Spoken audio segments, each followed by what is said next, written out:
Baik, kita mulai saja ya.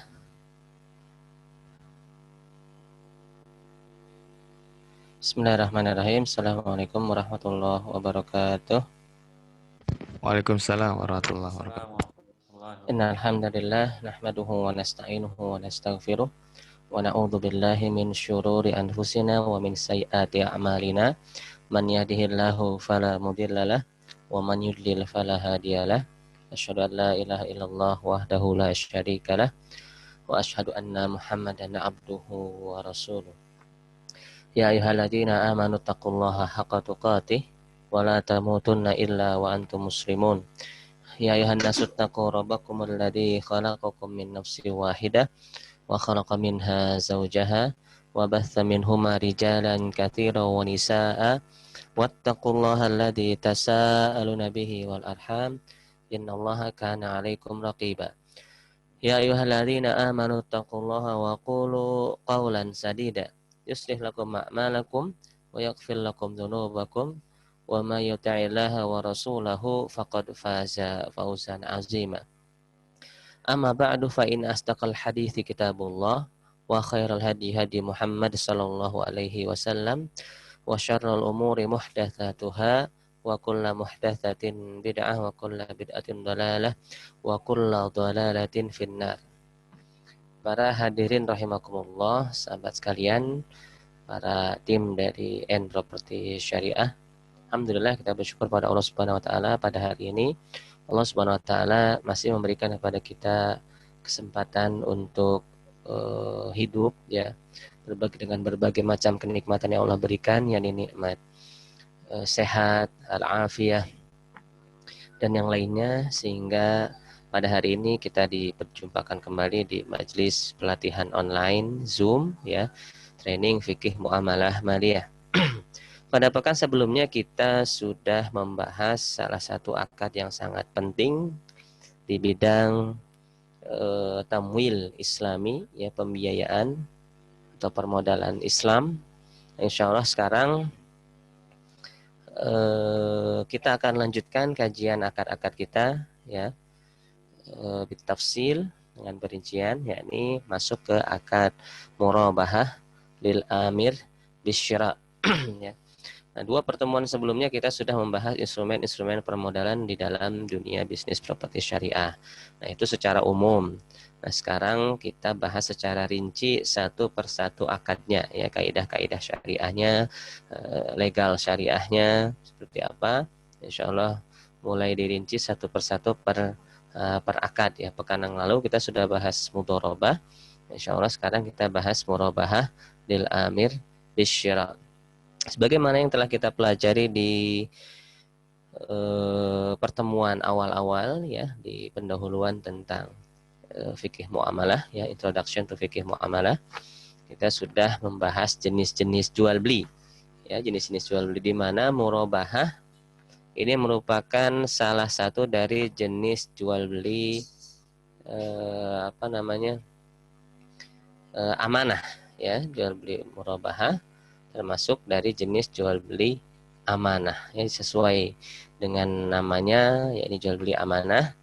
Maka murabahah adalah jual beli ya, di mana si penjual menyebutkan harga pokok ya dan berapa dia mengambil keuntungan. Ini asalnya murabahah klasik ya, murabahah zaman dulu, bahwasanya yang disebut dengan jual beli murabahah adalah jual beli di mana si penjual menyebutkan harga modal atau harga pokok, kemudian dia menyebutkan berapa dia mengambil keuntungan ya, berapa dia mengambil margin keuntungan. Itu murabahah klasik ya. Nah, adapun murabahah yang kita temui di zaman sekarang yang merupakan salah satu dari produk keuangan syariah yang paling masyhur di kalangan masyarakat ya. Ini ada kepanjangan yang namanya ini murabahah lil amir bisyira atau murabahah lil wa'id bisyira. Jadi bukan murabahah biasa ya, tapi ini bentuk modifikasi dari akad murabahah. Ya, kalau zaman dahulu akad murabahah ya, jual beli murabahah, penjual sudah ada barangnya, ya sudah memiliki barang. Ya, tinggal disebutkan berapa dia ngambil untung dan berapa ia modal. Nah, kalau di zaman sekarang yang namanya jual beli murabahah itu barangnya belum ada. Nah, ini adalah alternatif dari pembiayaan leasing konvensional. Ini adalah alternatif syariahnya, yaitu menggunakan akad murabahah modifikasi, namanya murabahah lil amir bisyira. Nah, apa artinya? Ya, murabahah secara bahasa berasal dari kata ribah, artinya profit atau keuntungan. Ya, atau secara istilah murabahah berarti jual beli dengan tambahan margin ya dari harga dasar atau harga pokok barang. Nah, adapun murabahah lil amir bisyira ya adalah jual beli dengan cara penjual memberi barang secara tunai dari pemasok atau supplier atas permintaan seseorang ya atau nasabah atau konsumen dalam hal ini. Kemudian barang tersebut dijual kembali kepada konsumen secara kredit dengan ditambahkan margin keuntungan yang telah disepakati. Ini namanya murabahah lil amir bisyira. Nah, kalau secara bahasa, secara saklek letterlek bahasanya ya ini jual beli murabahah untuk orang yang minta dibelikan ya, atau jual beli murabahah lil wa'id bisyira, jual beli murabahah untuk orang yang janji akan beli ya, janji mau beli. Nah, ini ya murabahah modifikasi ya zaman sekarang, tapi karena namanya kepanjangan maka cukup disebutkan murabahah di zaman sekarang. Insya Allah mafhum ya, baik di perbankan atau di lembaga manapun kalau disebutkan produk murabahah maka maksudnya adalah murabahah lil amir bisyira atau lil wa'id bisyira. Nah, dalil bolehnya murabahah ini sesuai dengan dalil umumnya jual beli ya, karena memang jual beli itu mau model apapun hukumnya adalah halal dan mubah, sebagaimana firman Allah Subhanahu wa taala di dalam surat Al-Baqarah ayat 275, wa ahalallahu al-bai'a wa harramar riba. Allah telah menghalalkan jual beli ya, apapun bentuknya, apapun modelnya, apapun skemanya ya, dan mengharamkan riba ya, mau apapun modelnya, mau tradisional ya, modifikasi atau inovasi zaman sekarang kontemporer atau apapun bentuknya jual beli itu semuanya adalah halal. Yang haram adalah riba, dan jual beli dan riba ini sangat berbeda, bukan dari sisi medianya, bukan dari sisi instrumennya, bukan dari sisi model bisnis, tetapi dari sisi konsep jual beli dan konsep penanggungan resiko terhadap objek yang ditransaksikan. Itu saja bedanya. Ya, kalau media kemudian instrumen atau model bisnis semua berubah-ubah ya.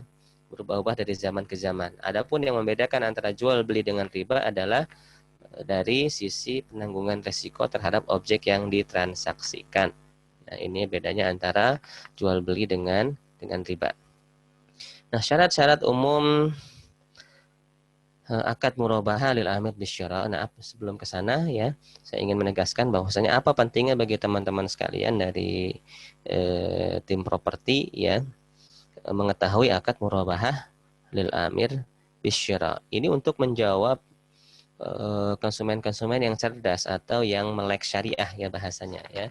Jadi untuk agar bisa menjelaskan product knowledge ya kepada para customer yang menginginkan KPR misalnya, ya insya Allah kedepannya mungkin ada produk KPR dari Enprosar ya, yang menggunakan akad murabahah lil amir bisyara dan melakukan dan melaunching produk ini yang bermitra dengan perbankan, salah satu perbankan syariah.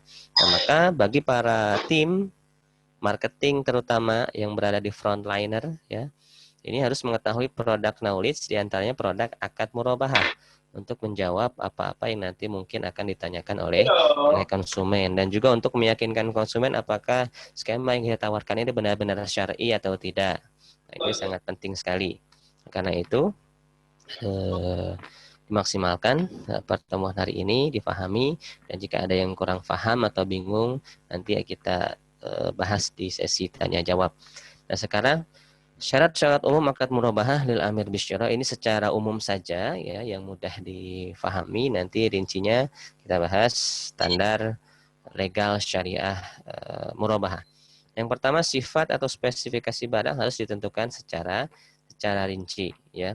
Jadi memang dalam akad murabahah ini langkah pertama yang dilakukan oleh konsumen adalah pernah kita bahas skemanya ya secara ringkas bagannya di pertemuan tentang instrumen permodalan di bisnis properti ya.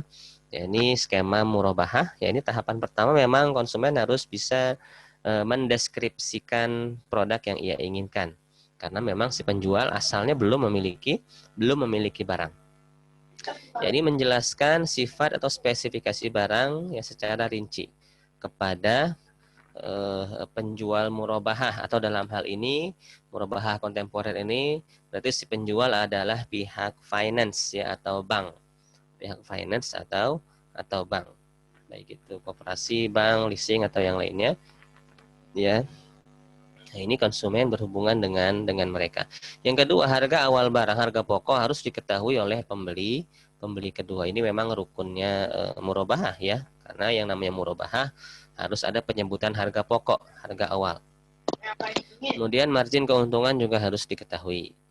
Dan biaya-biaya deal administrasi boleh ditambahkan ke harga jual barang. Nah, penjual, yakni pembeli pertama, ini pihak finance, harus memiliki barang dengan akad yang sahih ya, sebelum menjualnya kembali kepada pembeli kedua. Nah, ini poin kritisnya. Ya, poin kritis sah atau tidak sahnya riba dan tidaknya akad murabahah ya di poin ini ya, di poin kelima, apakah ya penjual, ini pihak penjual murabahah, ini pihak finance benar-benar memiliki barang yang akan ia jual kepada nasabah secara sahih ya, atau hanya pura-pura. Nah, inilah titik kritisnya. Bagaimana kita melihatnya secara awam ya, bahwasanya si pihak finance atau bank ini sudah memiliki barang baru diakadkan dengan konsumen ya. Bagaimana kita melihatnya secara awam? Indikasinya ya ketika kita tanyakan ketika konsumen gagal beli atau tidak jadi beli ya, setelah si pihak finance ini beli dari supplier, dan pada saat mau menandatangani akad murabahah kita tidak jadi beli ya, konsekuensi mobil berada di tanggungan siapa? Misalnya barang murabahah ya, baik itu kendaraan, rumah atau yang lainnya. Nah, barang itu menjadi tanggungan siapa ketika konsumen tidak jadi beli? Nah, kalau menjadi tanggungan supplier ya, maka berarti jual belinya pura-pura. Nah, kalau menjadi tanggungan pihak finance atau bank, maksudnya tanggungan dia harus mengeksekusi barang tersebut ya, apa ia jual kembali atau dimiliki saja di gudang atau dia retur atau diapakan, itu namanya resiko dia ya. Nah, kalau menjadi resiko pihak finance maka berarti jual beli murabahahnya sah ya. Nah, ini secara awam kita bisa melihat ya secara ringkasnya apakah murabahah itu sah atau tidak. Kemudian yang berikutnya, poin yang keenam, penjual atau pembeli pertama, yakni pihak finance, menanggung risiko barang jika terjadi sesuatu ya sebelum diserahkan kepada pembeli kedua ya. Ini nasabah. Nah, inilah lanjutan dari poin yang kelima tadi, bahwasanya konsekuensi dari memiliki barang dengan akad yang sahih ya, maka berarti dia menanggung risiko barang yang akan dia serahkan kepada nasabah. Nah, ini dua hal yang saling berikatan, tidak bisa dipisahkan ya.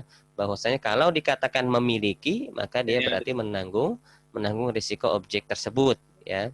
Baik risiko untung, rugi, hancur, susut dan yang lainnya.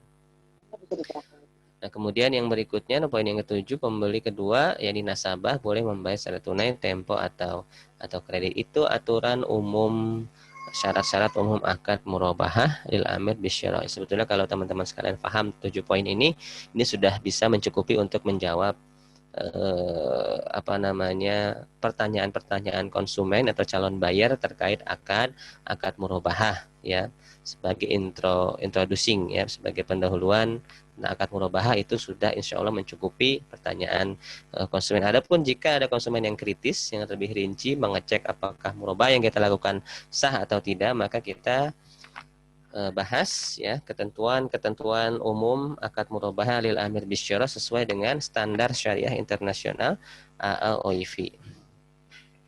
Yang pertama,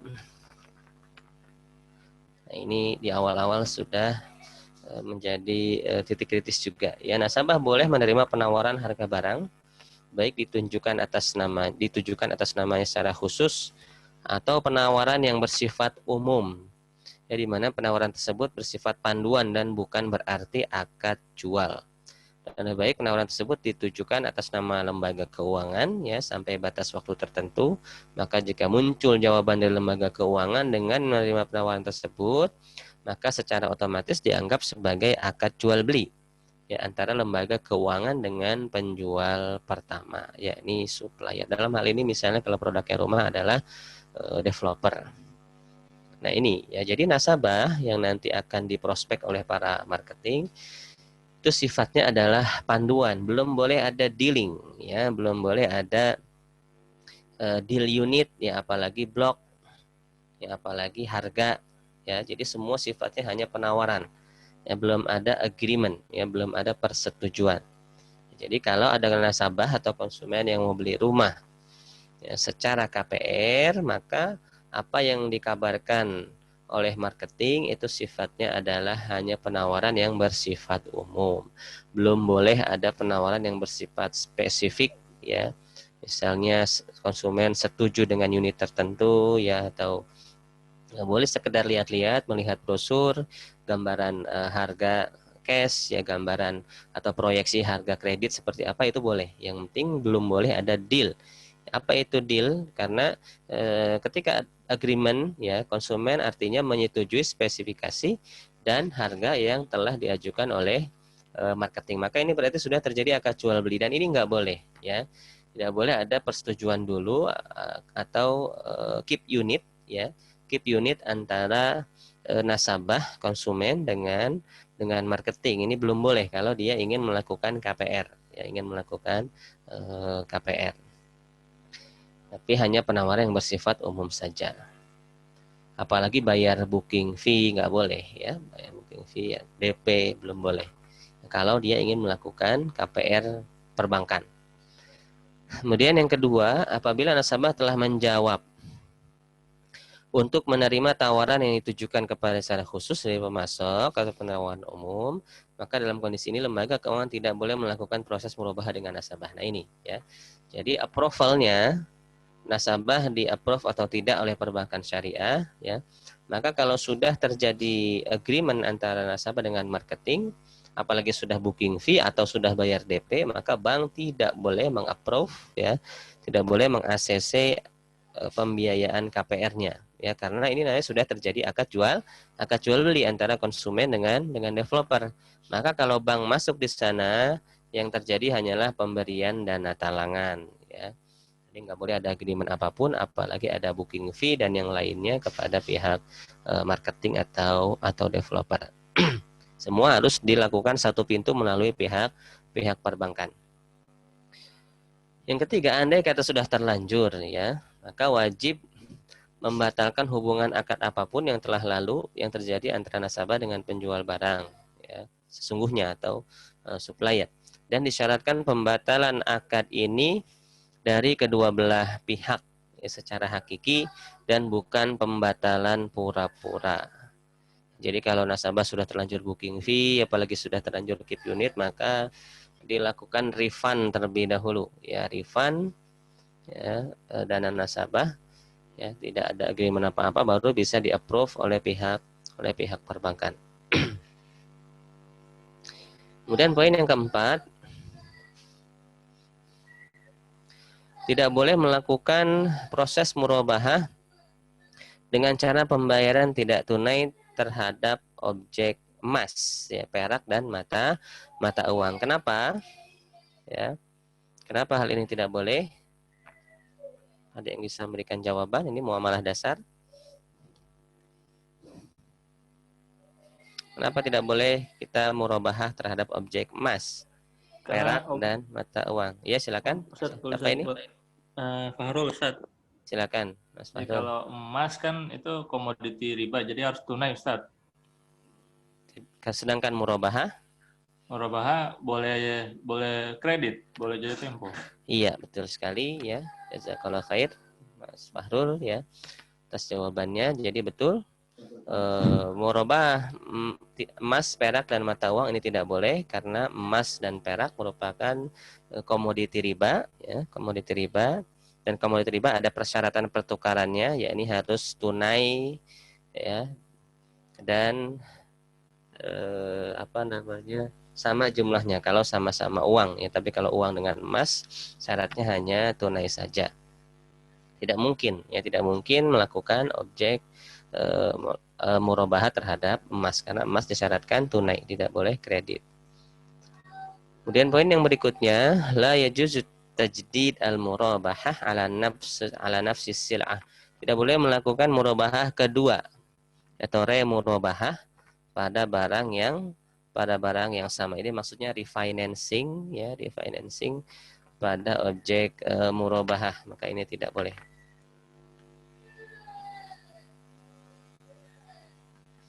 Kemudian yang berikutnya, poin yang ke-6, tidak boleh menerbitkan sukuk yang diperdagangkan atas hutang murabahah. Nah, ini sudah pertanyaan menengah. Boleh? Kenapa tidak boleh? Yang bisa menjawab? Kenapa tidak boleh menerbitkan sukuk atau sertifikat ya yang bisa diperjualbelikan atas hutang murabahah?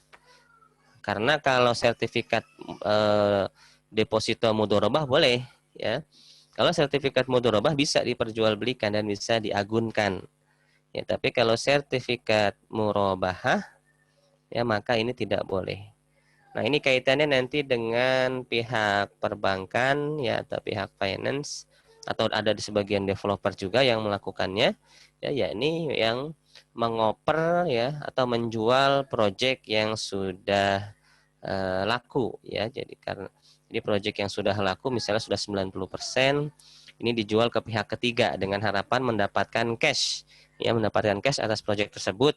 Karena kalau nunggu cicilan 10 tahun misalnya itu terlalu lama ya, menunggu balik cashnya, maka proyek tersebut yang sudah 90% terjual dijual kepada pihak ketiga atau pihak finance. Atau dalam bahasa perbankan ini dikenal dengan istilah apa? Cesi ya, cesi. Nah, ini nggak boleh. Kenapa tidak boleh?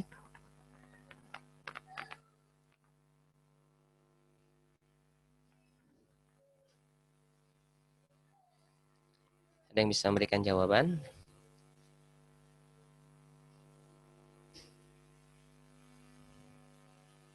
CC-nya nggak paham Ustaz. Nggak paham. Ya, jadi akad murabahah ya, akad murabahah. Misalnya nih developer, nasabahnya banyak yang misalnya menjual produk murabahah kepada para konsumen dalam suatu proyek perumahan ya, proyek perumahan. Ya, sudah laku nih, unit-unitnya sudah laku ya. Ada misalnya 90%, 80 atau 90% sudah laku. Nah, itu kan ada akad murabahahnya, ya, ada sertifikat murabahahnya. Ya, ada akad murabahah atau sertifikat murabahah ya. Nah, ini dijual kembali ke pihak ketiga. Dijual kembali atau portofolio mungkin bahasanya ya, portofolio project ini dijual ke pihak ketiga. Nah, ini nggak boleh. Ini nggak boleh. Kenapa tidak boleh? Kalau akadnya murabahah.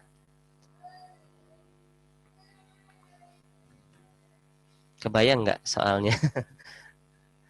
Nah, kalau kita nabung di bank, ya nabung di bank misalnya kita deposito, ya naruh uang misalnya 10 juta di perbankan syariah, kita simpan dengan akad mudharabah untuk deposito misalnya selama 1 tahun. Nah, itu kan dapat sertifikat. Nah, sertifikat tersebut, sertifikat mudharabah itu, ini bisa diperjualbelikan. Ya, bisa diperjualbelikan atau dijadikan jaminan, itu bisa. Tapi kalau murabahah ini nggak bisa. Kita kalau mengajukan murabahah ke bank, nanti kan ada sertifikat juga ya atau akad murabahah. Nah, ini dijual ya, dijual oleh pihak perbankannya. Ini nggak boleh. Kenapa nggak boleh?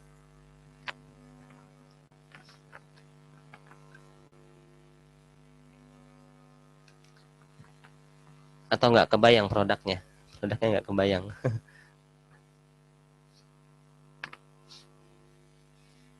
Ada tim manajemen di sini? Atau manajer atau supervisor? Ya, karena ini sudah lumrah ya di kalangan developer, biasanya project yang sudah sekian persen terjual ya, sold out, itu untuk menjadikan cash, maka project tersebut akan dijual kembali dalam bentuk portofolio. Nah, ini yang dimaksud dengan sukuk ya. Inilah yang dimaksud dengan sukuk.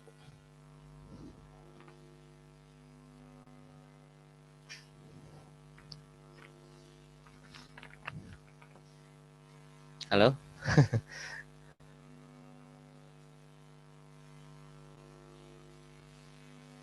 Ada yang bisa menjawab?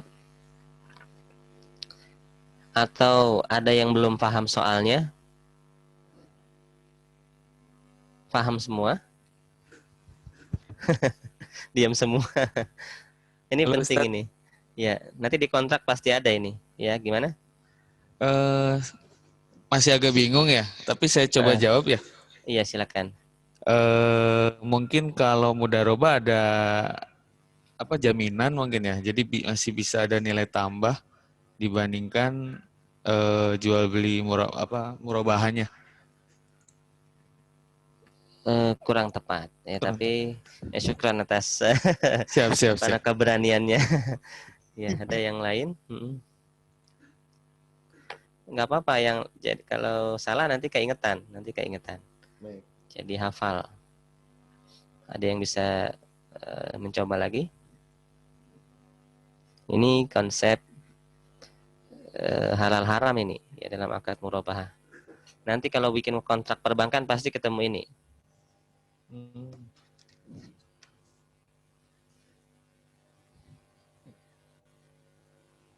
Terutama tim manajemen yang akan melakukan perjanjian kerjasama dengan pihak perbankan untuk produk KPR, maka ada pasal ini nanti. Penjualan sukuk atau portofolio murabahah.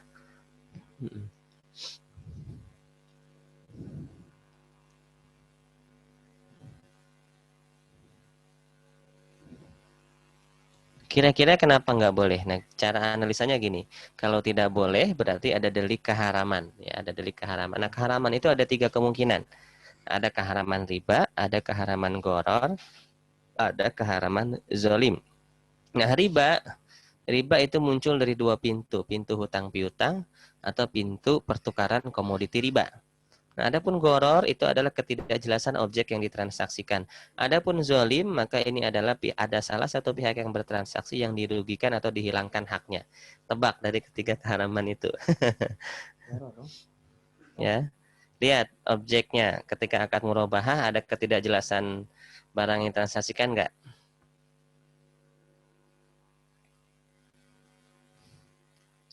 Ini cara analisa kasus.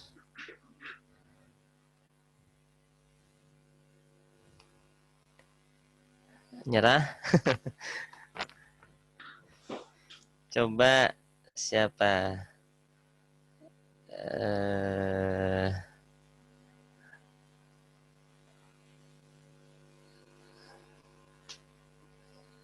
Yang bagian supervisor siapa? Coba jawab. Saya jawab Ustadz. Iya, silakan. Goror kan. Goror. Gorornya melekat pada apa ini? Maka pada objek Objek apa yang nggak jelas? sukuk Sukuknya apa nggak namanya jelas. barang-barang yang diperjualbelikan. Barang ini diperjualbelikan rumah. Ya, rumahnya jelas nggak? Tadi contohnya sukuk apa? Iya, ini kan kita lagi bahas murabahah kan? Oh, Murabahah siap. berarti yang diperjualbelikan apanya nih? Ya, objek murabahahnya. Kalau misalnya objek murabahahnya adalah rumah. Rumahnya jelas atau tidak? Jelas, Ustaz. Jelas. Tadi katanya goror. Gorornya di mana? Gorornya di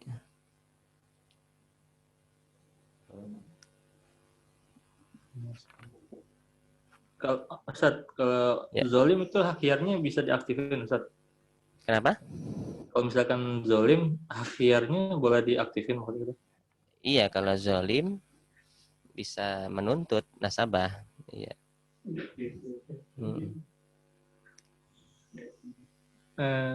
Apa ya? Nyerah, Ustaz. Nyerah. Iya, di sini ada delik riba. Ya, ada delik riba. Di mananya tuh, Ustaz? Iya, di apa namanya, di pasal ya yang menerbitkan sukuk atau portofolio murabahah ya untuk dijual kembali, ini ada pasal riba. Kenapa ada riba? Karena ini memperjualbelikan apa namanya? Perjualbelikan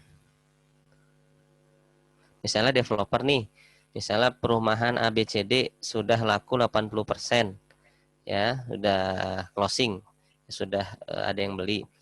Nah, nasabah semuanya cicil kan, cicil pihak KPR misalnya dengan akad murabahah, ini dengan nah sudah jadi ya misalnya murabahah langsung ya ke pihak developer. Nah, ini dijual baik ke developer lain atau ke perbankan atau ke koperasi atau ke investor ya untuk membeli proyek perumahan tadi. Berarti diberikan dana ya. Nah, proyek tersebut menjadi milik si investor berikutnya. Nah, ini yang dipermasalahkan, nggak boleh. Karena ini namanya memperjualbelikan apa? Memperjualbelikan aset sudah berbentuk apa di sana ketika Rumah. produk sudah closing. Bentuk rumah asetnya. Aset sudah bentuk rumah, tadinya milik developer kan? Ya. Ya, kemudian kan terjual nih closing sampai hampir habis. Itu terjadi perpindahan kepemilikan rumah nggak? Iya. Iya, dari developer ke Konsumen. konsumen. Nah, berarti sekarang developer punya aset rumah nggak? Andai kata sudah habis. Nggak punya. Nggak punya. Nah, kalau portofolio project tersebut dijual ke investor, berarti yang dijual developer aset atau apa? Atau hutang? Oh, hutangnya. Nah, ya sekarang udah nyambung kan ya? Iya, begitu. Ya, jadi sertifikat murabahah ini tidak bisa diperdagangkan. Ya, jadi kalau developer sudah punya proyek perumahan nih, sudah closing, misalnya sold out, nunggu cicilannya kan lama, misalnya 10 tahun atau 15 tahun. Nah, ini aset ini, proyek ini dijual ke pihak ketiga. Ya, dijual ke pihak ketiga, baik ke supplier, ke investor atau ke bank atau kemana, tentu saja dengan harga yang lebih murah ya dari nanti. Iya, dari cicilan yang akan nanti didapatkan. Ya, kalau lo impas atau nggak ada investor yang mau ya, nggak ada investor yang mau dengan harga yang lebih murah, nanti cicilan yang masuk dari konsumen ini lebih besar. Nah, ini nggak boleh karena yang dijual oleh si developer itu sudah bukan berbentuk aset rumah lagi, tapi berbentuk piutang. Iya, berbentuk piutang, hutang. Nah, ini kalau sudah berbentuk piutang dijual dengan uang, namanya uang tukar dengan uang. Ini namanya transaksi riba. Ya. Nah, paham kan ya? Sampai di sini kenapa developer tidak boleh menjual proyek yang sudah sold out kepada investor atau bahasanya menjual portofolio. Ya, karena yang dijual adalah piutang, bukan aset rumah lagi. Ya, tapi kalau akadnya musyarakah mutanakisoh atau akadnya yang lain selain akad murabah, selain akad jual beli, maka boleh ya. Misalnya developer menggunakan akad musyarakah mutanakisoh ya. Nah, maka berarti ketika akad musyarakah dengan konsumen, berarti developer masih punya saham atas rumah tersebut, iya atau tidak? Iya, Ustaz. Iya. Jadi sampai rumah itu lunas, maka di sana developer masih punya saham atas rumah tersebut. Nah, kalau akadnya musyarakah mutanakisoh, maka baru boleh dijual portofolio project tersebut. Ya, demikian. Nah, nanti ada nih di perjanjian kerjasama perbankan ya. Kemarin saya audit juga di Enpro beberapa pekan yang lalu ya dengan BTN Syariah itu ada. Jadi developer ditembuskan bahwasanya bank nanti akan melakukan atau menjual kembali proyek ya dengan akad istisna tersebut atau dengan akad murabahah tersebut kepada pihak ketiga untuk mendapatkan cash. Ya, di sini dalam hal ini developer ditembuskan yakni menyetujui. Nah, ini harus kita edit pasal tersebut ya karena ini pasal yang tidak diperbolehkan di dalam syariat. Baik akadnya akad murabahah ataupun akadnya akad istisna. Ya, karena istisna juga termasuk akad jual beli. Kalau akadnya mudharabah, musyarakah boleh. Baik, kita lanjutkan poin yang ketujuh. Nah, lembaga keuangan boleh membeli barang dengan mensyaratkan khiyar. Ini hak pilih untuk membatalkan transaksi dalam jangka waktu tertentu. Apabila nasabah tidak jadi membeli barang, ya maka akan diretur ke pihak supplier. Nah, ini ya. Jadi ini salah satu solusi atau mitigasi resiko agar pihak finance ya tidak terlalu banyak menanggung resiko nasabah yang gagal beli atau tidak jadi beli. Jadi kalau nasabah nggak jadi beli, barangnya bisa diretur, ya bisa diretur dengan akad khiyar. Jadi sebetulnya bank nggak perlu khawatir ya mengikat nasabah dengan berbagai macam administrasi ya dengan akad wakalah atau apapun ya, karena kalau sudah ada hak khiyar ya kepada supplier maka ini menjadi solusi. Tentu saja ini harus ada negotiation ya kepada pihak vendor. Ini kalau kita sebagai lembaga finance. Kemudian yang kedelapan, lembaga keuangan boleh mengharuskan janji nasabah untuk membeli barang murabahah dengan meminta sejumlah uang jaminan yang dinamakan hamis jiddiyah.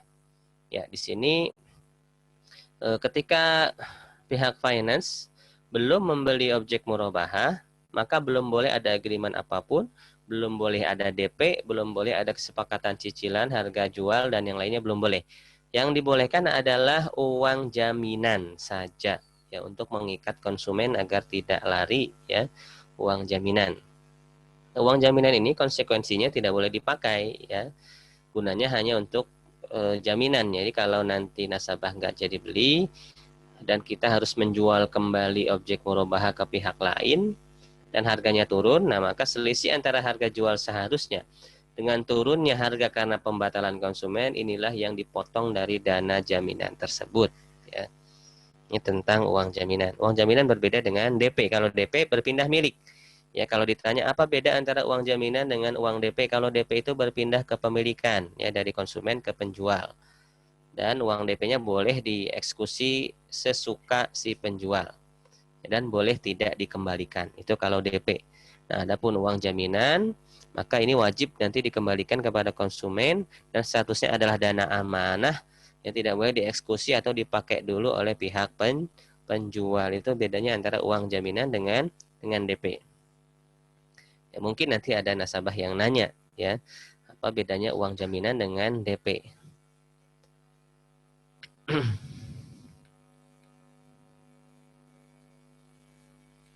Yang berikutnya ya, 9. Lembaga keuangan tidak boleh menahan dana hamis jiddiyah, uang jaminan tadi, ketika nasabah ingkar janji untuk membeli barang murabahah. Nah ini tadi sudah kita jelaskan. Kita skip agar cepat. Yang sebelah 10 sudah 11 ya. Lembaga keuangan boleh mengambil DP setelah akad jual beli murabahah lil amir bisyira dengan nasabah. Ya, jadi urutannya kalau sudah dimiliki barangnya oleh pihak finance, ya pihak bank, maka baru boleh menandatangani akad murabahah dan di sini baru boleh ada pengambilan DP, ya pengambilan DP.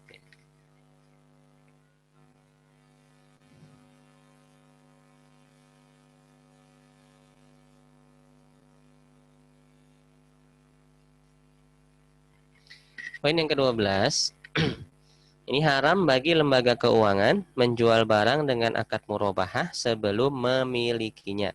Ya, jadi akad murabahah itu haram ditandatangani sebelum ada barang, ya, sebelum ada objek. Ya, kalau kita mengajukan kredit ke perbankan, tiba-tiba disodorkan akad murabahah, banknya belum punya barangnya, maka ini nggak boleh, ya, nggak boleh. Karena dia jual apa? Namanya menjual barang yang belum dimiliki, ya, atau hanya memberikan dana talangan. Jadi barangnya ada dulu, baru boleh kita tanda tangani akad murabahah. Ya, tidak sah lembaga keuangan menandatangani akad murabahah dengan nasabah sebelum melakukan akad dengan penjual pertama ya, atau developer untuk pembelian objek murabahah. Dan melakukan serah terima barang secara hakiki ya, atau hukmi dengan menerima dokumen-dokumen yang menyatakan ya serah terima. Yes. Ya, ini serah terima itu bisa dalam secara hakiki ya kalau objeknya bisa dipindahkan seperti mobil atau barang yang bisa dipindahkan ya. Serah terima hakiki itu barangnya diserah terimakan fisiknya. Adapun serah terima secara hukmi maka ini adalah serah terima secara dokumen ya. Jadi dokumennya berupa misalnya BPKB atau SHM-nya, sertifikatnya, ya. Ini yang diserah terimakan. Yang paling penting dalam serah terima ini adalah perpindahan resiko objek. Jadi serah terima apapun caranya, mau dengan WhatsApp, mau dengan surat, mau dengan dokumen, mau dengan ketemu langsung, ya, tanpa barangnya dipindahkan.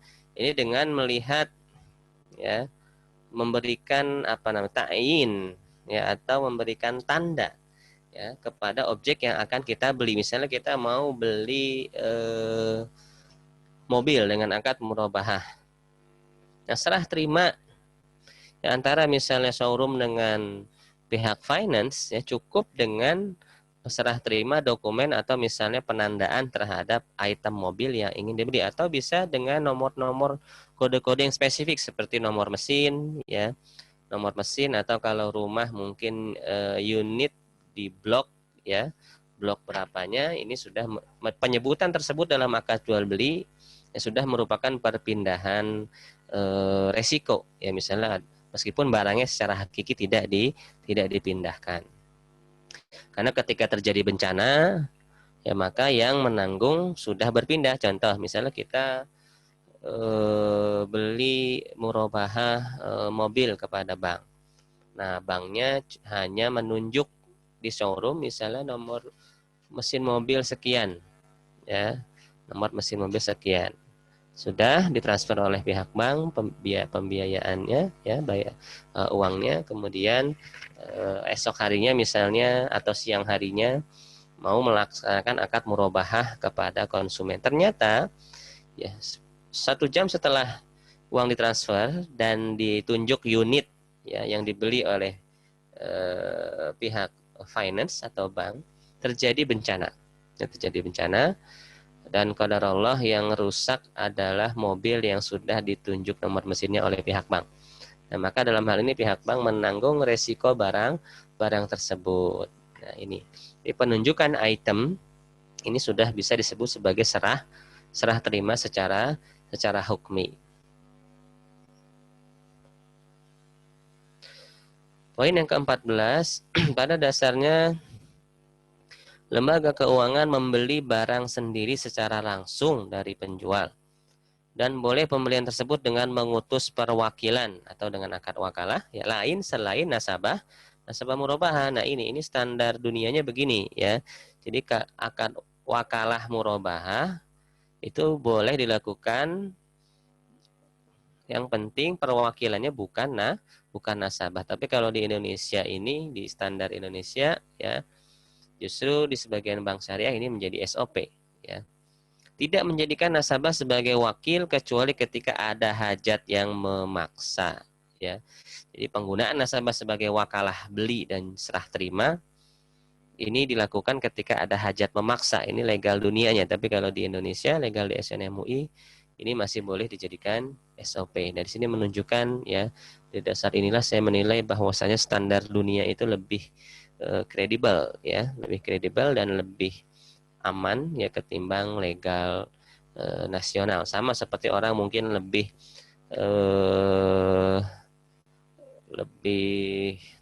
condong kepada standar ISO, ya, ketimbang standar SNI.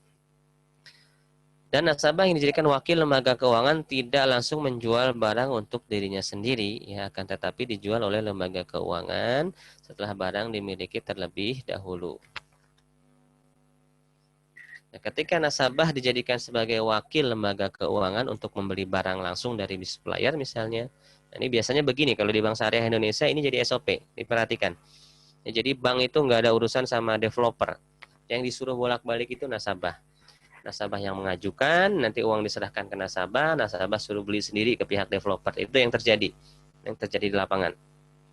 Nah, ketika nasabah dijadikan sebagai wakil lembaga keuangan untuk membeli barang, ya, maka lembaga keuangan wajib menjalankan prosedur dan syarat-syarat tertentu. Nah, jadi kalau kita mengajukan KPR ke bank, tiba-tiba bank misalnya sudah approval, oke, KPR, ya. Nah, nanti tiba-tiba kita dicairkan dana ke rekening kita. Terus suruh beli sendiri ke developer. Nah, ini namanya utang piutang, ya. Boleh nasabah dijadikan dengan akad wakalah seperti itu dengan syarat 2 ini, ya, A dan B. Yang A 15A, lembaga keuangan yang langsung membayar sendiri harga barang kepada penjual dan tidak mendepositkan uang pembelian barang ke rekening nasabah yang dijadikan wakil lembaga keuangan, ya. Nah, seperti yang tadi saya bilang, kalau dicairkan, ya misalnya kita mau KPR rumah ke bank, sudah di-approve KPR-nya, tiba-tiba cair dana ke rekening kita, ini nggak boleh, ya.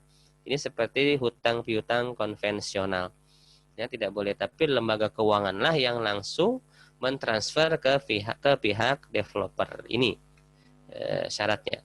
Kalau mau menjadikan nasabah sebagai wakil, ya, wakalah beli. Boleh saja nasabah yang jalan, developer yang pilih unitnya mana, ya, karena sesuai keinginan nasabah.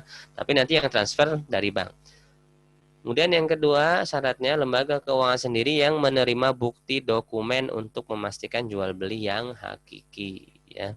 Jadi AJB, ya, dokumen-dokumen ini serah terimanya kepada pihak bank dulu, baru ke nasabah. Ini syarat kalau menjadikan nasabah sebagai wakil untuk bertransaksi kepada developer. Ahsannya yang paling utama adalah bank sendiri ngutus karyawannya. Sebetulnya apa susahnya, ya, ngutus satu karyawan, ya, misalnya berakad dengan developer, ya, atau dengan supplier. Poin yang ke-16, wajib memisahkan antara dua jaminan. Maksud jaminan di sini maksudnya penanggungan resiko barang, bukan jaminan kredit, ya, bukan jaminan misalnya SHM atau, ya, bukan. Jadi jaminan kalau dalam bahasa muamalah itu ada ada jenis jaminan. Jaminan yang maksudnya adalah rahan, ya, gadai, ya, itu namanya jaminan. Ada yang jaminan sifatnya adalah penanggungan terhadap resiko, ya, penanggungan terhadap resiko. Nah, jaminan lembaga keuangan dan jaminan nasabah yang dijadikan wakil lembaga keuangan untuk membeli barang murabahah. Nah, ini harus jelas. Ini titik kritisnya nih, poin 16 yang tadi saya sebutkan. Jadi untuk mengecek apakah murabahah sah atau tidak, ketika nasabah dijadikan wakil, misalnya sudah beli barang nih ke dealer mobil atau ke developer, transfer pakai duit bank. Nah, ketika sudah transaksi, ketika itu nasabah berubah pikiran untuk batal, ya, nah, jadi tanggungan siapa itu? Kalau setelah beli, akad murabahah belum tanda tangani. Setelah nasabah beli pakai duit bank, duit pembiayaan, baik ke developer atau ke dealer, sudah terjadi akad jual beli, ya. Dan ketika nasabah batal, siapa yang menanggung objek yang sudah dibeli tersebut? Kalau yang menanggung harus nasabah, wah, nggak bisa, karena dana sudah digelontorkan, maka nasabah harus nyicil, maka ini murabahahnya pura-pura, ya. Nah, ini maksud memisahkan antara dua jaminan, ya, memisahkan antara dua penanggungan resiko. Kalau belum terjadi akad murabahah, maka resiko barang harusnya menjadi milik finance, ya, atau pihak bank. Sebelum ada akad murabahah, maka tanggungan objek barang ketika dana pembiayaan sudah digelontorkan menjadi tanggungan si bank. Ini dilihat interval ininya. Kalau di saat ini, ketika dana pembiayaan sudah cair dan sudah ditransfer ke pihak developer dan nasabah harus beli, ya, ini namanya jual beli pura-pura, ya, jual beli murabahah yang pura-pura. Poin yang berikutnya, pada dasarnya dokumen-dokumen akad-akad dan faktur yang diterbitkan ketika melakukan akad pembelian barang atas nama lembaga keuangan dan bukan atas nama nasabah. Nah, ini asalnya, ya, walaupun nasabah dijadikan sebagai wakil, tapi nanti kembali ke aturan di negara tersebut, apakah nama di sertifikat seperti SHM atau BPKB itu menandakan kepemilikan atau tidak. Ya, kalau di nama-nama dokumen tersebut menandakan kepemilikan, maka wajib balik nama ke bank dulu, baru kepada nasabah. Andai kata nama dokumen itu tidak menandakan kepemilikan, seperti BPKB, motor, ya, kita bisa beli motor, mobil, dan diakui milik kita, yang penting kita pegang BPKB, mau namanya nama orang pun, ya. Nah, maka nama berarti tidak menandakan kepemilikan. Maka dalam hal ini mau langsung di atas namakan nasabah pun tidak masalah. Skobet sudah, ya, kita lewat.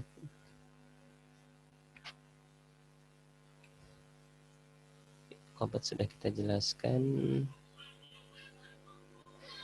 Poin yang ke-22, jika lembaga keuangan membeli barang dengan cara tidak tunai, ya, artinya bank juga beli ke developer kredit, ya, atau bertahap, dan bermaksud menjualnya secara murabahah kepada nasabah, maka lembaga keuangan wajib memberitahu nasabah tentang hal tersebut. Jadi kalau bank juga nyicil ke developer, maka harus bilang ke konsumen. Dan lembaga keuangan wajib menjelaskan ketika akad jual beli dengan rinci biaya-biaya yang akan dimasukkan ke dalam harga barang. Ya, jadi harga jual ini masuk apa aja nih? Ntar namanya tuh macam-macam ya, biaya provisi apalah ya.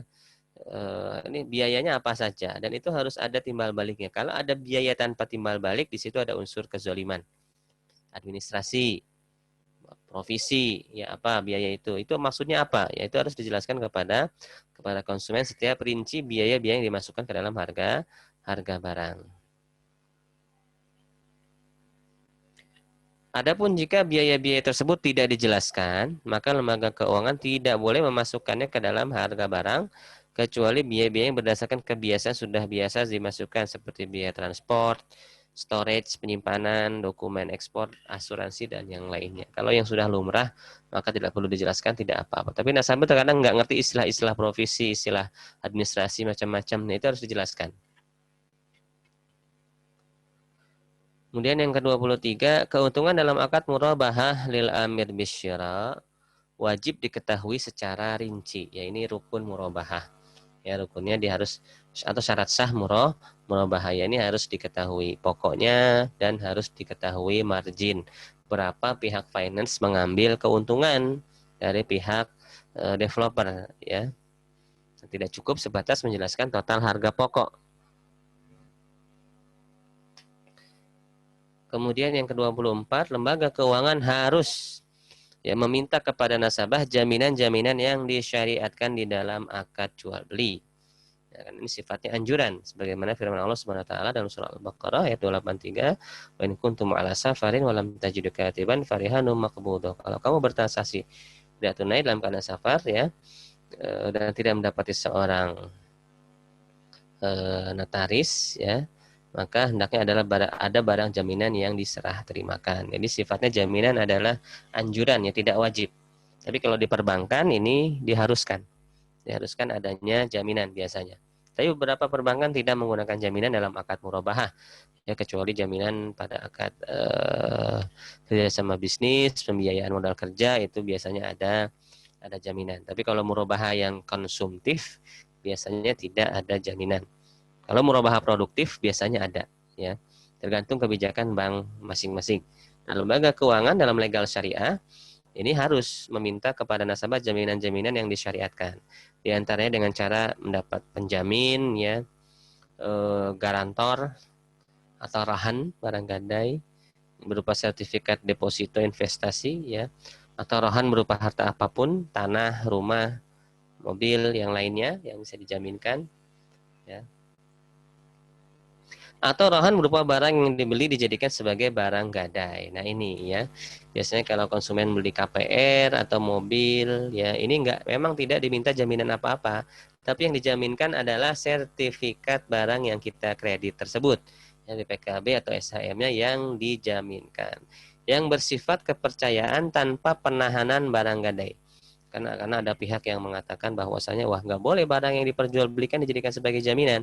Di sini tidak dijadikan jaminan barang yang diperjualbelikan dalam artian rumahnya, mobilnya tetap bisa dipakai dan dieksekusi oleh konsumen ya, tidak ditahan ya, tidak dijanjikan, tapi yang ditahan adalah sertifikatnya saja, yang ini sifatnya hanya kepercayaan. Jadi kalau konsumen mau jual kembali maka harus sepengetahuan developer atau harus sepengetahuan pihak finance ya. Ini untuk kepercayaan saya, tidak menahan barang yang diperjualbelikan. Jadi ini tidak melanggar syariat, penahanan BPKB atau penahanan SHM dalam akad murabahah.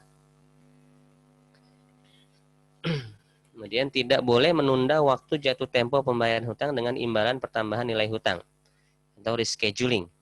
Ya, baik bagi nasabah mampu maupun tidak mampu. Ya, nggak boleh adanya denda keterlambatan ya, atau tidak boleh adanya rescheduling misalnya karena COVID ya, nasabah yang tadinya cash keras misalnya 5 tahun atau 3 tahun atau 2 tahun tiba-tiba minta cicilan lebih ringan atau diperpanjang menjadi 5 sampai 10 tahun dengan adanya perubahan harga, ini tidak boleh ya. Ini namanya riba jahiliyah. Ya, adanya rescheduling ya pada karena akibat ya adanya perubahan harga ya akibat perubahan waktu kredit. Tidak boleh ya, tidak boleh ada perubahan harga terhadap yang diakibatkan karena perubahan masa cicilan. Nah, apabila nasabah tidak membayar cicilan tepat waktu atau mengulur-ngulur waktu pembayaran sedangkan ia mampu, ya, maka yang berhak diminta hanya sejumlah hutang saja. Ini yang terbaik. Dan lembaga keuangan tidak boleh mewajibkan kepada nasabah untuk membayar tambahan apapun dengan memperhatikan apa yang telah disebutkan pada pasal 5/6. Ini pasal yang tidak saya tampilkan, ini pasal yang membolehkan denda. Jadi dalam kondisi darurat, denda dibolehkan dalam kondisi darurat dalam legal syariah. Ya, dan sudah terbukti ya, sudah ada surveyor dan validasi bahwa saya nasabah memang niat ngemplang dan tidak ingin menyelesaikan cicilan, maka yang seperti ini bisa dikenakan denda. Tapi yang terbaik tidak. Kalau nasabah karena lupa atau karena hal tertentu ya sehingga menyebabkan telat, maka tidak boleh dikenakan denda. Tapi kalau dalam kondisi darurat, misalnya di daerah yang memang rawan tidak amanahnya konsumen ya, dan memang sudah setelah disurvei juga tidak ada niatan untuk membayar ya, berkali-kali peringatan, maka bisa dikenakan denda ini dalam legal syariah. Kemudian yang terakhir ya, lembaga keuangan boleh mengurangi sebagian harga barang ketika pembeli membayar kewajibannya lebih cepat ya dari waktu yang telah ditentukan selama tidak disepakati sebagai syarat di dalam akad. Nah, ini yang terakhir sering terjadi. Ini konsumen meminta diskon akibat percepatan pembayaran. Ini boleh-boleh saja selama tidak disepakati di awal kontrak. Ini pernah kita jadikan soal ya dalam kajian ini kalau tidak salah ya. Karena kalau disepakati di awal maka berarti misalnya di awal kredit 10 tahun. Kalau 5 tahun dapat diskon sekian. Kalau bayar 3 tahun dapat diskon sekian. Maka ini ada unsur keharaman apa ini, saya ingin tanya kepada para peserta. Ada keharaman apa di sini? Ini sudah pernah nih, kalau nggak bisa kebangetan ya. Sudah pernah ditanyakan. Keharaman apa? Yang poin 27 ya Ustaz ya? Iya, ada keharaman apa di sini? Riba Ustaz. Riba. Iya. Salah. Iya. Ini padahal udah pernah ini. Iya. Bisa diperbaiki jawabannya? Silakan. Keharaman apa di sini? Oh, kalau tidak ditentukan berarti tinggal goror cari dong. yang lain. Goror, oke, Goror. goror. Iya, yang betul goror. Gorornya di mana ini? Ketidakjelasan terhadap apa ini? Itu yang akad di awal kan tidak disepakati untuk percepatan. Jadi yang nggak Ya, jelas jadi apanya tuh? akadnya. Iya, Apa? akad kan banyak kesepakatannya ya. Apa yang nggak jelas di sini? Skema pembayaran Ustaz. Waktu pembayaran. Oh, waktu. Ya, iya, tempo pembayarannya nggak jelas. Karena ada lebih dari satu tempo, ya. Nah, dalam jual beli nggak boleh ada lebih dari satu tempo, ya. Nah, Nabi an bai'atain fi bai'ah. Nggak boleh ada jual beli di dalam satu jual. Maksudnya nggak boleh adanya dua harga atau dua tempo. Misalnya kalau kamu bayar setahun harganya sekian. Kalau kamu bayar 3 tahun maka harganya sekian. Ini nggak boleh dalam jual beli. Ya, tapi harus sebutkan satu harga saja. Kamu mau kredit berapa lama? 10 tahun. Oke, 10 tahun harganya sekian, cicilan sekian. Udah, itu namanya satu harga dan satu waktu. Ini masih boleh. Tapi kalau kamu bayar 3 tahun, harganya sekian atau ada diskon sekian. Kalau kamu bayar 5 tahun, ini namanya banyak harga dan banyak waktu. Ini nggak boleh, ya. Ini nggak boleh. Itu. Wallahu a'lam bishawab. Disepakati di awal Ustaz ya. Iya, nggak boleh. Tapi kalau di awal memang kesepakatannya satu saja. Harganya harga sekian, cicilan sekian untuk 10 tahun, tiba-tiba 5 tahun dilunasi oleh nasabah. Nah, maka ini tergantung keridoan si developer. Kalau developer mau ngasih diskon, boleh-boleh saja dikasih, ya. Kalau nggak dikasih diskon, maka nasabah tidak bisa menuntut. Ini sifatnya tabarru sosial. Jadi diskon yang diperkenankan sifatnya sosial. Kalau dikomersilkan dalam artian disepakati di awal kontrak, maka diskon percepatan pembayaran tersebut tidak boleh. Karena ini masuk kategori adanya double harga dan adanya double waktu tempo pembayaran. Ini karena ilat goror. Ya, sampai di sini bisa difahami mungkin teman-teman sekalian? Bisa ya? Baik. Alhamdulillah, ini ringkasan standar syariah murabahah. Jika ada yang kurang jelas, tafadhol ditanyakan, atau ada yang membingungkan di praktek-praktek di lapangan, atau ada pertanyaan-pertanyaan aneh dari para nasabah dan yang lainnya, silakan ditanyakan. Ustaz, boleh tanya Ustaz? Ya, silakan. Siapa ini? Fahrul Ustaz. Oke. Ya, yang awal-awal Ustaz, yang poin 5 kalau saya lihat. Apabila pertama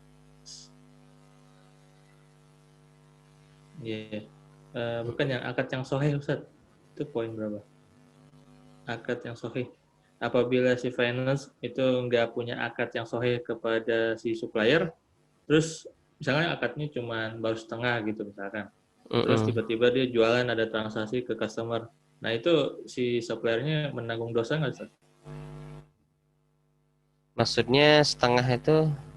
Maksudnya belum apa tadi? Akadnya baru misalkan akad bukan ini sih, belum resmi lah gitu Ustaz. Belum resmi. Ya belum sahih lah. Maksudnya jual belinya belum dilakukan. Iya, tapi baru sekedar omongan tapi belum deal gitu Ustaz. Iya, itu namanya jual beli pura-pura. Itu yang dimaksud jual beli pura-pura. Jadi pura-pura akad jual beli, oke, dibuktikan misalnya dengan cara, oke ya, kita jual beli pertama misalnya dari developer ke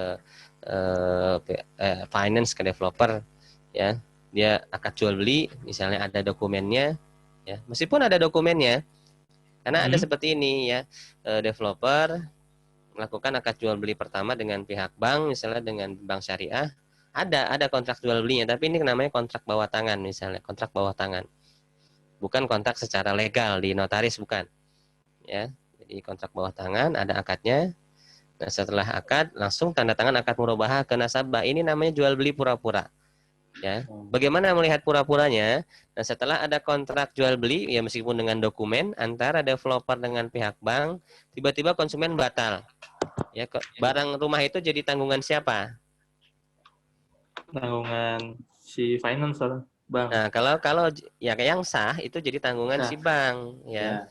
Kalau ketika nasabah nggak jadi diretur lagi ke developer, ini namanya jual beli murabahah pura-pura. Gitu. Meskipun ada kontrak jual beli yang tertulis, ya.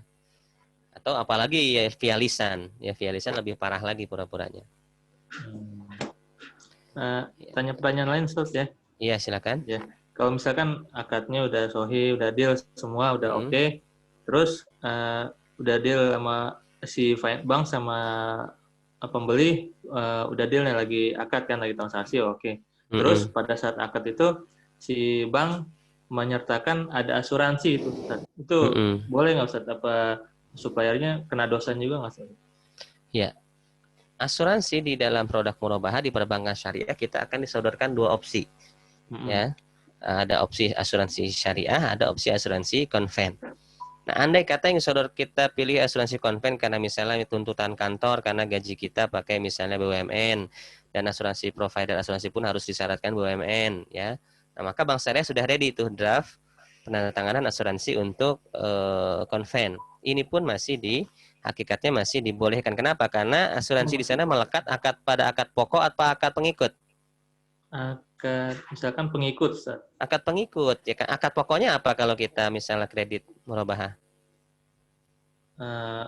Itu jual beli rumah. Ya, jual beli rumahnya itu akad pokoknya, tapi asuransinya adalah akad pengikut. Nah, kita sudah belajar di bab goror bahwasanya syarat goror haram adalah kalau dia jadi akad utama. Iya, kalau akad pengikut nggak ada masalah. Gitu. Iya. Sama kayak kita beli tiket pesawat atau ke kurir JNE ada asuransi, maka itu tidak ada. Karena asuransi di sini sifatnya sebagai garansi ya dari bank. Kita beli rumah dapat asuransi, nggak ada masalah meskipun asuransinya asuransi konven. Apalagi asuransinya asuransi syariah. Iya, syariah. Nggak apa-apa Ustaz ya. Nggak ada masalah, nggak ada masalah. Ya, siap, siap. Pertanyaan lain lagi Ustaz. Ya, silakan. Kalau pada hak hiyar itu, misalkan retur ya, nggak jadi nih. Terus returnya uangnya nggak full, itu termasuk zalim nggak Ustaz? Kalau retur uangnya nggak full, zalim. Tapi boleh retur itu dikurangi nilai kerugian akibat retur.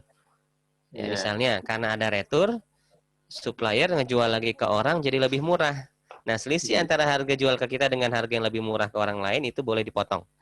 Tapi itu wajib dijelaskan ke konsumen, Ustaz. Oh iya harus dijelaskan, Satu lagi terakhir, Ustaz.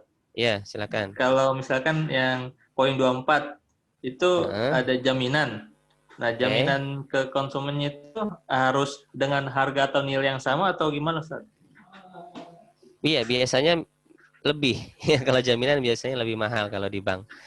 Atau minimal jadi yang punya konsumen lebih mahal daripada yang dibeli gitu. Biasanya begitu. Oh. Iya, atau minimal impas.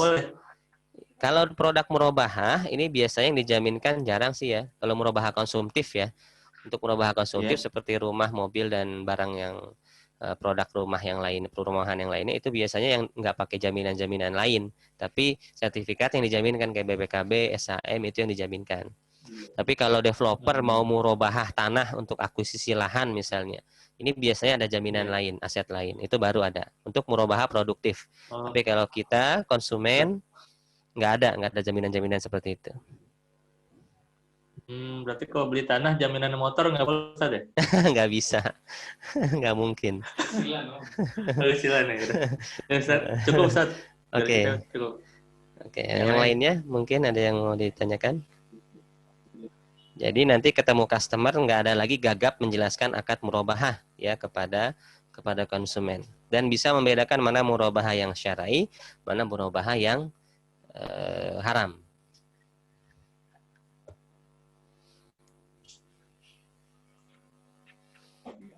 Ada lagi yang ingin ditanyakan? Silakan. Marketing frontliner harus paham ini. Pasti zaman sekarang orang nanya KPR. Minimal untuk perbandingan. Apa sih bedanya KPR Bank Syariah sama kredit langsung yang non-bank ke developer? Nah, minimal itu nanyanya. Marketing harus bisa menjelaskan. Halo Ustadz. Ya, silakan. Oh, nanya Ustadz. Kalau yang tadi kan murabahah, HPP barang kan harus diketahui ya. Oke, iya betul. Tapi terkadang di lapangan kan tidak semua kayak margin itu tidak diinformasikan itu. Itu memang ada yang wajib harus diinformasikan gitu, HPP berapa, ambil untung berapa, atau memang ada akad yang harga jualnya saja gitu. Iya, ada. Jadi seperti yang kita jelaskan di awal, jual beli berdasarkan penentuan harga itu ada dua jenis. Nanti bisa dilihat lagi slide-slide materi-materi awal, yaitu ada yang pertama bai'ul musawamah, jual beli musawamah. Nah, ini jual beli normal asalnya. Seperti kita belanja di warung kelontong, di abang-abang di luar di jalan ya. Penjual tidak wajib menyebutkan harga pokok, tapi cukup harga jual, itu namanya bai'ul musawamah. Nah, adapun murabahah ini masuk kategori jual beli amanah, bukan musawamah. Ya, amanah ini di mana wajib menyebutkan harga pokok. Ya, maka untuk produk KPR dengan akad murabahah wajib menyebutkan harga pokok. Kalau jual beli biasa nggak apa-apa, nggak nyebutin modal. Berarti tergantung dari objeknya ya? Iya, tergantung akadnya. Jadi kalau mau pakai musawamah, ya nggak bisa nanya konsumen, saya jual musawamah, ya. Karena di produk perbankan kan adanya murabahah, nggak ada yang musawamah, nah, maka wajib menyebutkan harga pokok. Kalau kita jualan biasa, jualan di online, jualan makanan, jualan baju, jualan itu namanya jual beli musawamah ya. Jadi nggak disyaratkan menyebutkan harga HPP, harga modal, tapi langsung harga jual. Makanya dinamakan musawamah. Musawamah juga kalau diterjemahkan itu bisa berarti tawar menawar. Ya, jadi konsumen bisa nawar. Karena konsumen nggak tahu nih berapa si penjual nih ngambil margin. Jangan-jangan dia margin kegedean, makanya kita tawar dulu. Ya, itu artinya musawamah. Tapi kalau murabahah, ini nggak bisa nawar. Iya, karena sudah disebutkan harga pokok, dia ngambil margin berapa, deal atau enggak nih. Itu namanya murabahah. Itu hanya model-model jual beli saja. Kedua-duanya boleh. Berarti jual beli kalau ke mama harus detail kayaknya. Ya, jadi dua ada benefit ya, ada benefit. Jadi kalau pakai murabahah ya konsumen akan percaya ya, dan kemungkinan closing lebih tinggi ini kalau murabahah biasa. Tapi kalau musawamah kan konsumen kalau nawarnya belum sadis, belum cocok itu kadang nggak deal. Ya, iya. Nggak deal. Berarti Ustaz kan ada contoh ya, mungkin kayak pembiayaan elektronik gitu ya. Memang harus ditanya dulu ya, murabahah musawamah atau memang yang harus menginformasikan kan marginnya diinformasikan atau tidak gitu ya. Ada hanya dia menjual atau misalnya harga 10.000 dia jual misalnya 15.000 gitu. Dia kan tidak merinci tuh. Apakah kita boleh bertanya atau memang harus gitu ya? Atau bagaimana Ustaz? Jadi gini aja, kalau dia nggak nyebutin harga pokok itu kita tawar aja. Oh gitu. Kalau dia nyebutin harga pokok, saya belinya sekian loh, saya ngambil untung sekian, berarti itu namanya nggak bisa nawar. Itu aja. Oh siap. Jadi tidak disyaratkan. Kalau penjual tiba-tiba harganya sekian, dia nggak nyebutin berapanya, ya udah kita tawar. Itu namanya jual beli yang boleh ditawar.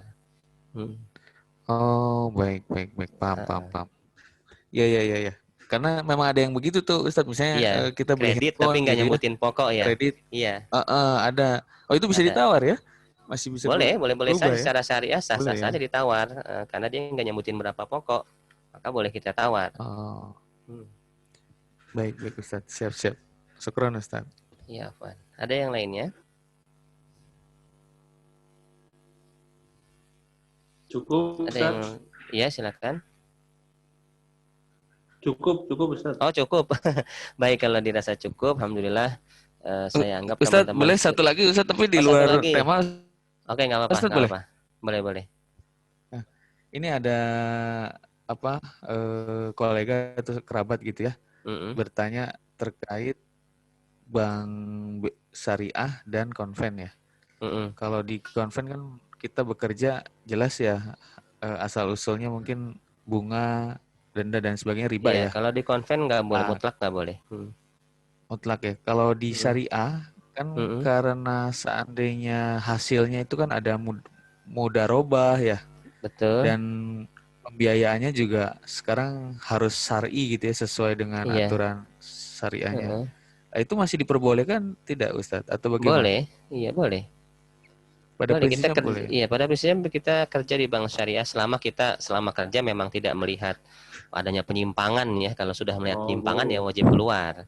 Tapi kalau asalnya boleh kita kerja di bank syariah atau nabung di bank, memang wajib di bank syariah ya, nggak boleh kita nabung di bank konven. Di bank bermuamalah dengan bank syariah itu kalau tidak ada lembaga yang lebih syar'i, adanya bank syariah ya wajib di bank syariah. Kerja pun boleh-boleh saja, nggak ada masalah. Yang haram kerja di bank konven atau punya rekening bank konven itu haram tanpa ada darurat ya. Kalau darurat beda ya, ada pasal darurat, semua boleh. Ad-darurat tabihul mahzurat. Perkara darurat membolehkan sesuatu yang dilarang. Kalau kita nggak punya pekerjaan lain ya, dan anak istri butuh makan, kalau langsung keluar butuh nunggu waktu sebulan 2 bulan untuk dapat kerjaan baru. Nah ini boleh selama dia dapat pekerjaan baru, dia bertahan di lembaga tersebut. Wallahu a'lam. Berarti boleh ya untuk di syariah gitu ya? Ya kalau boleh. Di Indonesia ini masih boleh ya? Karena ujungnya kan OJK dan sebagainya, maksudnya untuk peraturan. Iya, OJK syariah ada. OJK syariah ada sekarang. Oh, baik. Iya, divisi syariah dari BI dan OJK ada sekarang. Bahkan tahun 2021 seluruh bank syariah wajib spin off. Ini berlepas diri dari induknya yang konven. Ini sangat bagus sekali di Indonesia. Maksimal tahun 2023. 2001 dimulai, seluruh bank dihimbau untuk spin off. 2023 yang tidak spin off dari konvennya akan ditutup. Alhamdulillah. Iya. Alhamdulillah, berarti bisa kita jawab ya Pak. Iya. Siap. Syukran Ustaz. Wan. Ada yang lainnya? Pertanyaan umum? Kalau pertanyaan umum boleh. Boleh.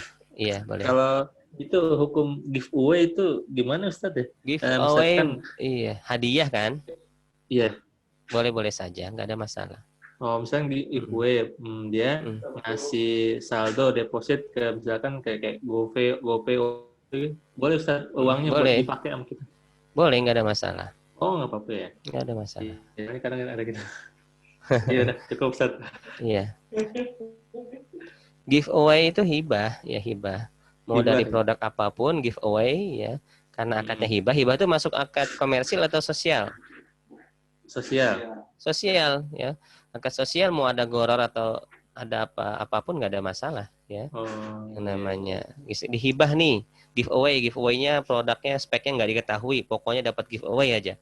Nggak ada masalah. Yang namanya hibah kayak kita ngasih kado nggak ada masalah, tertutup speknya nggak ada masalah. Ya, siap. Kecuali hadiah atas hutang, nah itu beda lagi. Enggak ada hutang. Iya, hibah karena kita ngutangin dia itu namanya riba. Iya, siap. Ya, cukup Ustadz. Ya baik, baik mungkin teori hari ini cukup sampai di sini. Mudah-mudahan sedikit demi sedikit, akad per akad bisa dipahami itu lebih baik ya, dan bisa diaplikasikan di lapangan. Dan para marketing menambah wawasan atau produk knowledge ya tentang akad-akad yang nanti mungkin bisa disodorkan atau ditawarkan atau ditanyakan oleh calon buyer, sehingga bisa menambah trust ya kepada perusahaan kita dan meningkatkan peluang untuk closing ya. Ya, mudah-mudahan bermanfaat. Kurang lebihnya saya mohon maaf. Tafadhol di closing oleh moderator atau host.